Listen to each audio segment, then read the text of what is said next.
Hi every one, welcome back. നമ്മൾ ഇന്ന് discuss ചെയ്യാൻ പോകുന്നത് കോർപ്പറേറ്റ് അക്കൗണ്ടിങ്ങിലെ ചാപ്റ്റർ 4-ലെ ഇമ്പോർട്ടൻ്റ് ആയിട്ടുള്ള തിയറി ക്വസ്റ്റ്യൻസ് ആണ്. ഒന്നാമത്തത് വാട്ട് ഈസ് ബോണസ് ഷെയർ എന്ന് പറഞ്ഞിട്ടുള്ള ഒരു ക്വസ്റ്റ്യനാണ്. ഇതിനു മുമ്പായിട്ട് ഇതിൻ്റെ കമൻറ്റ് ബോക്സിലും ഡിസ്ക്രിപ്ഷനിലും നമ്മുടെ കോർപ്പറേറ്റ് അക്കൗണ്ടിങ്ങിൻ്റെ മുഴുവൻ PDF നോട്ടിൻ്റെയും ഗൂഗിൾ ഡ്രൈവിൻ്റെ ലിങ്ക് ഞാൻ ഷെയർ ചെയ്യാം. കാരണം എന്താണെന്ന് വെച്ച് കഴിഞ്ഞാൽ പല ആളുകളും മെസ്സേജ് അയക്കുന്നത് ഞാൻ ബിസി ആകുമ്പം എനിക്കത് അയക്കാൻ കഴിയുന്നില്ല. അപ്പോൾ ആ ലിങ്ക് വെച്ചിട്ട് നിങ്ങൾക്ക് ഡൗൺലോഡ് ചെയ്യാനും നോക്കാനും ഒക്കെ കഴിയും കേട്ടോ. ഓക്കെ, ഫസ്റ്റ് കമൻറ്റ് പിൻ ചെയ്യുക, ഡിസ്ക്രിപ്ഷനിലും കൊടുക്കുക. അപ്പം ഒന്നാമത്തെ ഇത് ഞാൻ വീണ്ടും പറയുന്നു. ഇതെന്താണ്, 2012 മുതൽ 2024 വരെ നടന്ന കോർപ്പറേറ്റ് അക്കൗണ്ടിങ്ങിലെ പ്രീവിയസ് ഇയർ ക്വസ്റ്റ്യൻസ് ആണ്. അത് നോക്കിയിട്ട് എക്സാമിന് ഹെൽപ്ഫുൾ ആയിരിക്കുന്നു മനസ്സിലാവുന്നു. അതുകൊണ്ടാണ് ഇത് ഡിസ്കസ് ചെയ്യുന്നത്. ഏകദേശം എക്സാമിന് 42 മാർക്കോളം തിയറി ക്വസ്റ്റ്യൻ ഉണ്ടാവും.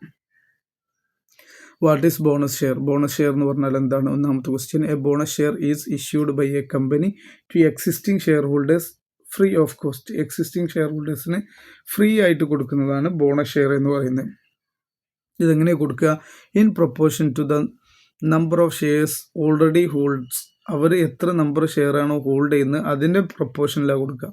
അതായത് ഉദാഹരണത്തിന് എന്താ പറയുക വെച്ചാൽ 5 ഷെയർ ഹോൾഡ് ചെയ്യുന്ന ആൾക്ക് പുതുതായിട്ട് 2 share, 2 shares for every 5 shares hold എന്നുള്ള രീതിയിലാണ് പറയുക. പക്ഷേ ഇത് കൊടുക്കുന്നത് ഫ്രീ ആണ്. ഓക്കെ, ഫ്രീ ഓഫ് കോസ്റ്റിൽ കൊടുക്കുമ്പോഴാണ് ബോണസ് ഷെയർ ആവുക. It is a method of capitalising the company's reserves and distributing accumulated profit without involving any cash outflow.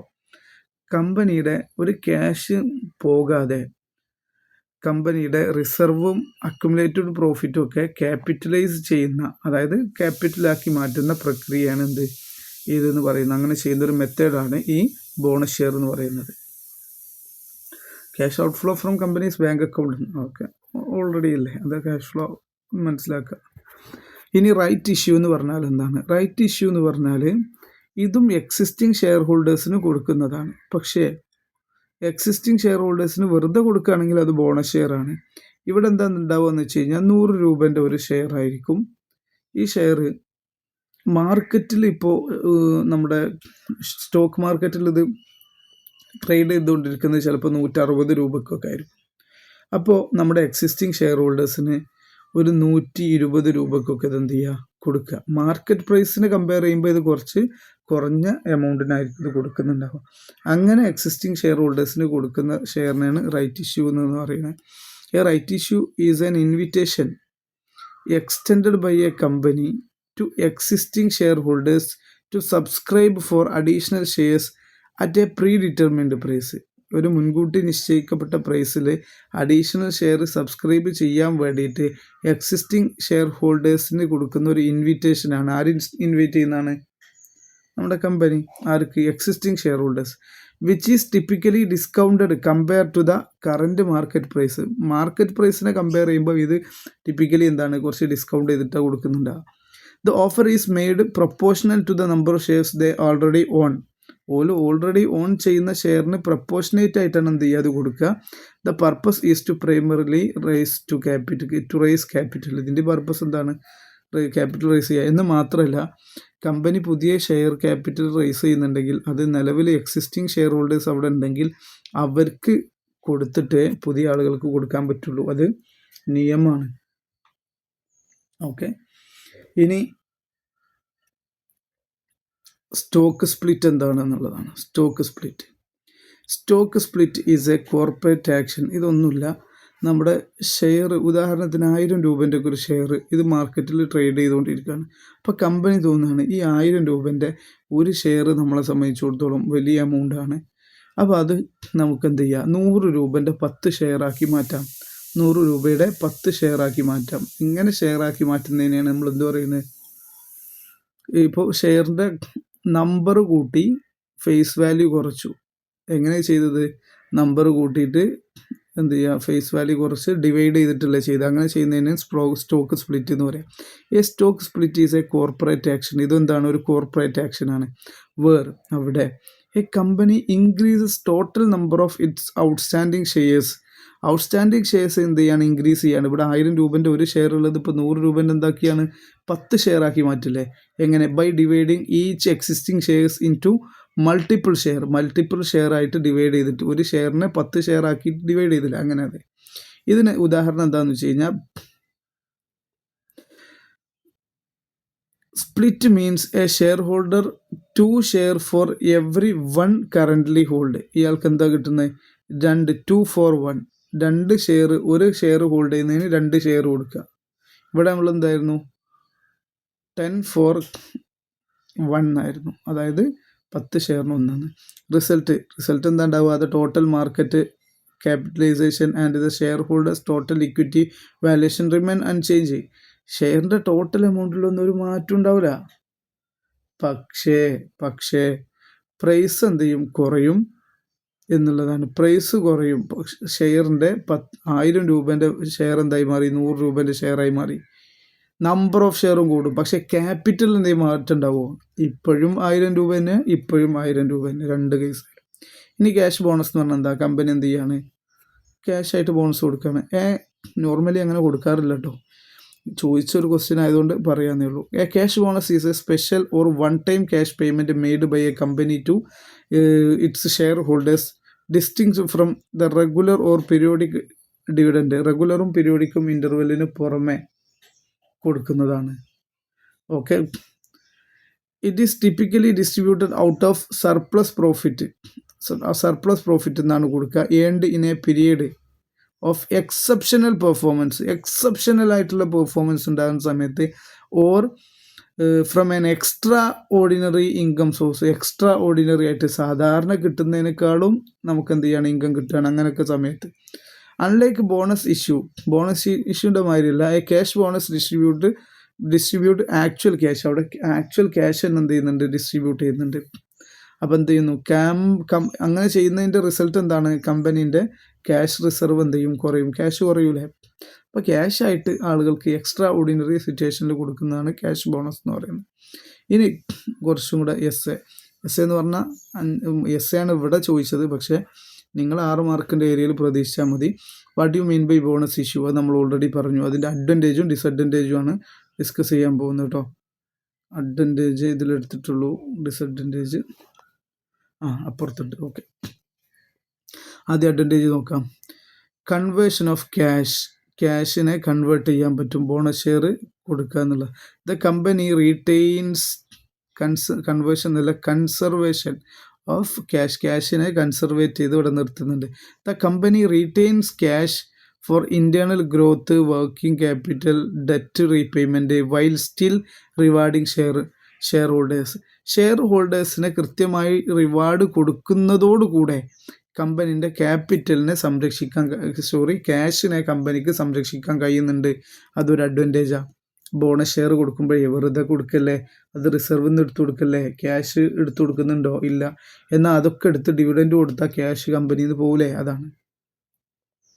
പിന്നെ signal of strength, act as A positive signal demonstrating that the company has substantial reserves and confidence in future profitability. ഇങ്ങനെ എടുത്തു കൊടുക്കാൻ കാരണം എന്താ?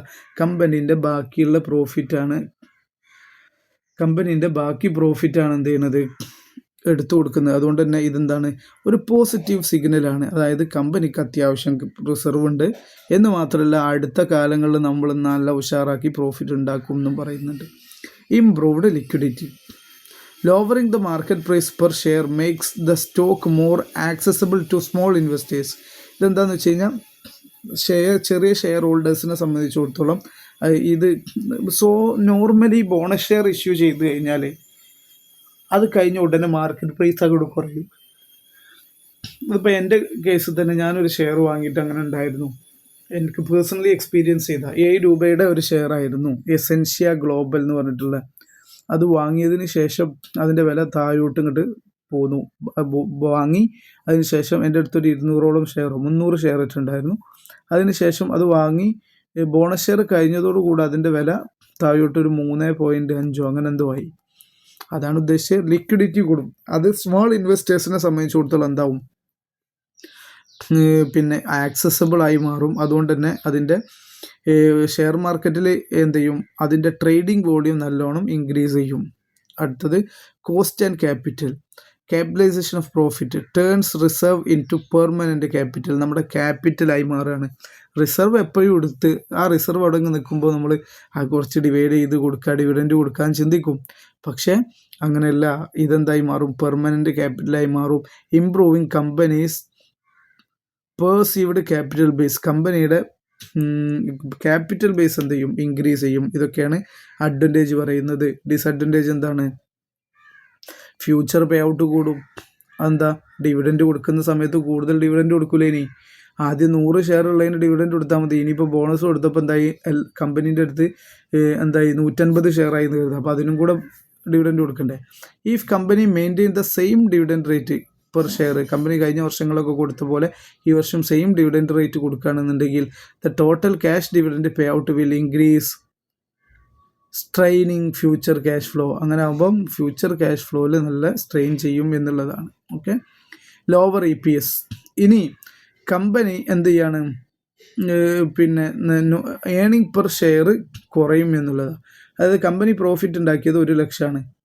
അന്ന് കമ്പനീൻ്റെ കയ്യിൽ 50,000 ഷെയറേ ഉണ്ടായിരുന്നുള്ളൂ. അങ്ങനെയാണെങ്കിൽ ഒരു ഷെയറിൻ്റെ വില എത്ര, EPS ഷെയറിൻ്റെ വില അല്ല, ഏണിംഗ് പെർ ഷെയർ എത്ര, 2 രൂപയാണ്. കമ്പനി ബോണസ് ഷെയർ ഇഷ്യൂ ചെയ്തു. ബോണസ് ഷെയർ ഇഷ്യൂ ചെയ്തുകൊണ്ട് കമ്പനിക്ക് പ്രോഫിറ്റ് അധികം ഉണ്ടാക്കാൻ കഴിയുമോ? അത് ഉണ്ടാക്കാൻ കഴിഞ്ഞോളണമെന്നില്ല. അതേസമയം ബോണസ് ഷെയർ ഇഷ്യൂ ചെയ്തപ്പോൾ അടുത്ത വർഷം എന്താണ്, 1 ലക്ഷം തന്നെ പ്രോഫിറ്റ് ഉണ്ടാക്കിയെങ്കിൽ അവിടെ എന്താണ്, ഒരു ഷെയറിന് 1 ഷെയർ വെച്ച് കൊടുത്തിട്ടുണ്ടായിരുന്നു. അങ്ങനെയാണെങ്കിൽ ഏണിംഗ് പെർ ഷെയർ 1 രൂപയായി മാറും. അതാണ് ലോവർ EPS എന്ന് പറഞ്ഞത്. The earning per share will automatically decrease due to the large number of outstanding shares. ഇവിടെ 50,000 ഉണ്ടായിരുന്നത് 1 ലക്ഷമായില്ലേ. Which sometimes be misinterpreted by analysis നടത്തുന്ന ആളുകൾ എന്ത് ചെയ്യും, മിസ്ഇൻ്റർപ്രറ്റ് ചെയ്യാൻ സാധ്യതയുണ്ട് എന്നുള്ളതാണ്. ഓക്കെ, റിഡക്ഷൻ ഇൻ റിസർവ്സ്, റിസർവുകളിൽ റിഡക്ഷൻ ആണ് പറയുന്നത്. ഇതെന്താണ്, റിസർവ് എടുത്തിട്ടുള്ള ബോണസ് ഷെയർ കൊടുക്കുക, അതുകൊണ്ട് തന്നെ significantly reduces the company's free reserves, റിസർവുകൾ എന്തെയും കുറയും. Limiting its future financial flexibility to handle unexpected challenges or fund other bonus issue. എന്താണ്, ഇങ്ങനെ വരുമ്പോൾ റിസർവുകളൊക്കെ ഉപയോഗിച്ച് കഴിഞ്ഞാൽ മറ്റുള്ള കാര്യങ്ങൾക്ക് ഫിനാൻഷ്യൽ ഫ്ലെക്സിബിലിറ്റി കമ്പനിക്ക് വലിയ ബുദ്ധിമുട്ടാവും എന്നുള്ളതാണ്. അത് കമ്പനീൻ്റെ റിസർവ് കുറയുന്നതുകൊണ്ട് ഫ്യൂച്ചറായിട്ടുള്ള ഫിനാൻഷ്യൽ ഫ്ലെക്സിബിലിറ്റിനെ അത് ലിമിറ്റ് ചെയ്യും. അതുപോലെ തന്നെ അൺഎക്സ്പെക്റ്റഡ് ആയിട്ട് ചലഞ്ചസ് വരുമ്പോൾ അത് ഹാൻഡിൽ ചെയ്യാൻ ബുദ്ധിമുട്ടാവും. അതുപോലെ തന്നെ അത്തരം കാര്യങ്ങളൊക്കെയാണ് വരുന്നത്. ഇനി അഡ്മിനിസ്ട്രേറ്റീവ് കോസ്റ്റ്, ഇങ്കർ, ലീഗൽ, അക്കൗണ്ടിങ്, പ്രിൻറ്റിങ്, ഇങ്ങനത്തെ കോസ്റ്റുകളൊക്കെ എന്ത് ചെയ്യുന്നുണ്ട്, വരുന്നുണ്ട്. അത് പിന്നെ സ്വാഭാവികമല്ലേ, ഇങ്കർ ലീഗലായിട്ടുള്ള കോസ്റ്റ് വരും. ഈ ബോണസ് ഷെയർ ഇഷ്യൂ ചെയ്യുമ്പോൾ അതിൻ്റെ പ്രൊസീജിയറുകൾ ഫോളോ ചെയ്യാനേ അക്കൗണ്ടിങ് അതുപോലെ പ്രിൻറ്റിങ് ഇങ്ങനത്തെ കോസ്റ്റുകളൊക്കെ വരും എന്നുള്ളതാണ്. ഇനി ഡിഫറെൻറ്റ് സോഴ്സസ് ഓഫ് ബോണസ് ഇഷ്യൂവിൻ്റെ കുറേ സോഴ്സസ് എന്താണെന്നുള്ളതാണ്. ക്യാപിറ്റൽ റിഡംഷൻ റിസർവ് നമുക്കൊരു സോഴ്സാണ്. അതുപോലെ തന്നെ സെക്യൂരിറ്റി പ്രീമിയം ഒരു സോഴ്സാണ്. ഫ്രീ റിസർവുകൾ, ജനറൽ റിസർവ്, അങ്ങനത്തെ എല്ലാ റിസർവുകളും ഇതാണ് profit and loss account, dividend equalisation fund, ഇങ്ങനെ കുറച്ച് എമൗണ്ട് എന്ത് ചെയ്യുക, എഴുതി വെക്കുക. ഇതാണ് ഫ്രീ നമുക്ക് അവൈലബിൾ ആയിട്ടുള്ളത്. ഇനി അവൈലബിൾ അല്ലാത്ത, ബോണസ് ഷെയറിന് അവൈലബിൾ അല്ലാത്ത റിസർവ് ഏതാണെന്ന് വെച്ച് കഴിഞ്ഞാൽ റീവാലുവേഷൻ റിസർവ് എടുക്കാൻ പറ്റൂല. അതുപോലെ തന്നെ capital reserve arising from forfeiture of ഷെയറിൻ്റെ ഇതിലൂടെ വരുന്ന ക്യാപിറ്റൽ റിസർവ് പറ്റൂല. അതുപോലെ തന്നെ reserve created out of unrealised profit എന്ന് പറഞ്ഞാൽ അപ്പോൾ ഫോറിൻ എക്സ്ചേഞ്ചിൻ്റെ കറൻസി ഫ്ലക്ച്വേഷൻ പ്രകാരം എന്ത് ചെയ്തിട്ടുണ്ട്, നമ്മൾ ഗെയിന് റിയലൈസ് ചെയ്യാൻ സാധ്യതയുണ്ട്. അത്തരം സമയങ്ങളിലൊന്നും അതെന്ത് ചെയ്യാൻ പറ്റൂല, അത്തരം ഗെയിനുകളൊന്നും ഉപയോഗിക്കാൻ പറ്റൂല എന്നുള്ളതാണ്. ഓക്കെ, അത് യഥാർത്ഥതല്ല, ഫോറിൻ കറൻസിയിലുള്ള ഫ്ലക്ച്വേഷൻ്റെ കാരണത്താലുള്ള ഗെയിനാണ്. ഓക്കെ, അതൊക്കെ അക്കൗണ്ടിങ് സ്റ്റാൻഡേർഡ് 11 ആണ്, അതൊക്കെ ഡീറ്റെയിൽ ആയിട്ട് പറയുന്നത്. അത്രയൊന്നും നമുക്കിപ്പം ഡിസ്കസ് ചെയ്യാനൊന്നും നേരമില്ല. എന്തായാലും ഞാൻ മുന്നോട്ട് പോവാണ്. ഇനി ലീഗൽ പ്രൊസീജിയർ അല്ലെങ്കിൽ ആസ്പെക്റ്റ് ഇതെന്തൊക്കെയാണ് നോക്കുക. ബോണസ് ഇഷ്യൂവുമായി ബന്ധപ്പെട്ടുള്ള ഇതിന് സെബിയുടെയും അതുപോലെ തന്നെ പിന്നെ കമ്പനീസ് ആക്ടിൻ്റെ ഒക്കെ പ്രൊവിഷൻസ് ഉണ്ട്. ഇത് ഡീറ്റെയിൽ ആയിട്ട് നമ്മളൊരു വീഡിയോയിൽ തന്നെ ഡിസ്കസ് ചെയ്തിട്ടുണ്ട്. ഞാൻ അതുകൊണ്ട് തന്നെ മെല്ലെ ഡിസ്കസ് ചെയ്യുന്നുള്ളൂ, ഒരുപാട് ഡീറ്റെയിൽ പറയുന്നില്ല. നിങ്ങൾക്ക് അത്രയും ഡീറ്റെയിൽ ആയിട്ട് വേണമെന്നുണ്ടെങ്കിൽ പഴയ വീഡിയോ ഉണ്ടാവും, അത് എന്ത് ചെയ്യുക, ചാപ്റ്റർ 4 വീഡിയോയിൽ കണ്ടാൽ എടുത്ത് നോക്കാവുന്നതാണ് കേട്ടോ. ഒന്നാമത്തെ ആർട്ടിക്കിൾസ് ഓഫ് അസോസിയേഷൻ ഓതറൈസ് ചെയ്യണം എന്നുള്ളതാണ്. കമ്പനിയുടെ ബൈലോ ആയിട്ടുള്ള ആർട്ടിക്കിൾസ് ഓഫ് അസോസിയേഷൻ ഓതറൈസ് ചെയ്യണം, ഈ ബോണസ് ഷെയറുമായി ബന്ധപ്പെട്ട കാര്യം. അതിന് പുറമെ പിന്നെ ബോർഡ് ഓഫ് ഡയറക്ടേഴ്സ് റെക്കമെൻഡ് ചെയ്യണം. കമ്പനീൻ്റെ ഡേ ടു ഡേ കാര്യങ്ങൾ നോക്കുന്ന board of directors bonus issue കൊടുക്കാമെന്ന് അവരുടെ മീറ്റിങ്ങിൽ റെക്കമെൻഡേഷൻ വരണം. അത് കഴിഞ്ഞിട്ട് നമ്മുടെ ഷെയർ ഹോൾഡേഴ്സ് എന്ത് ചെയ്യണം, അപ്രൂവ് ചെയ്യണം. അവരുടെ ജനറൽ മീറ്റിങ്ങിൽ എന്ത് ചെയ്യണം, അപ്രൂവ് ചെയ്യണം. പിന്നെ ഒരു കാര്യങ്ങൾ ബോണസൊക്കെ കൊടുത്തോളൂ, ആദ്യം ഡെപ്പോസിറ്റൊക്കെ വാങ്ങിയ ആൾക്കാർക്ക് കറക്റ്റ് റീപേയ്മെൻറ്റ് ചെയ്യുന്നില്ലെങ്കിൽ, അങ്ങനെ ഡീഫോൾട്ട് വരുത്തിയിട്ടുണ്ടെങ്കിൽ നിങ്ങൾ എന്ത് ചെയ്യാൻ പറ്റൂല, ബോണസ് കൊടുക്കാൻ പറ്റൂല. അതുപോലെ തന്നെ ഡെറ്റ് സെക്യൂരിറ്റി, ലോണ്, ഡിബഞ്ചറൊക്കെ ഉണ്ടെങ്കിൽ അതിൽ കൃത്യമായി പേയ്മെൻറ്റ് കൊടുത്തിട്ടില്ലെങ്കിൽ നിങ്ങൾക്ക് ബോണസ് ഷെയർ കൊടുക്കാൻ പറ്റൂല. ഇനി പറയുന്നത് എംപ്ലോയീസിന് കൊടുക്കാനുള്ള സ്റ്റാറ്റ്യൂട്ടറി പേയ്മെൻറ്റുകൾ ഉണ്ടാവും, PF, ഗ്രാറ്റുവിറ്റി, അത് കറക്റ്റ് കൊടുത്തിട്ടില്ലെങ്കിൽ നിങ്ങൾ ബോണസ് ഷെയർ എന്ത് ചെയ്യാൻ പറ്റൂല, കൊടുക്കാൻ പറ്റൂല. അത് PF, ഗ്രാറ്റുവിറ്റി ഒക്കെ പറഞ്ഞ്. ഇനി fully paid up share requirement, നമ്മളൊരു ഷെയറിന് ബോണസ് ഷെയർ കൊടുക്കണമെന്നുണ്ടെങ്കിൽ അത് ആദ്യം ഫുള്ളി പെയ്ഡ് ആക്കി മാറ്റണം.